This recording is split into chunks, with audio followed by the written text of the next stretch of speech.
Well, I suppose it's a bit more apocalyptic, slightly, the third one, because it's where it all really does kick off, where the violence really kicks off, and the threat of our friends in the film, the people we follow, the threat of actual death to them. And the darkness of seeing greed at work, and the darkness of losing friends and trying to make your way home again. But with with a kind of bittersweet ending to the film, knowing that you've lost things and people, but you are home and you're back where you want to be.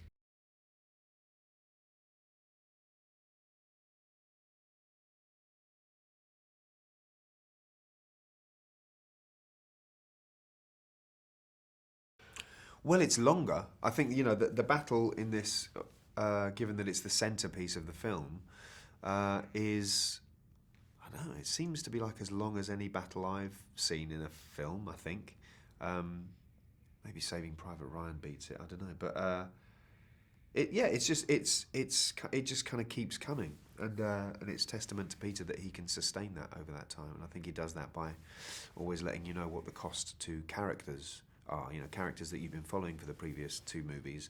There's a cost to these battles, and it's not just a kind of epic kind of war fest. It takes a toll on people that hopefully the audience care about.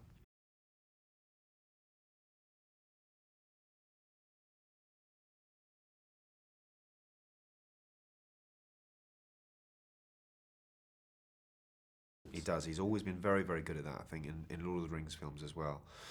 He doesn't just let himself get too boysy and just kind of, too bloody.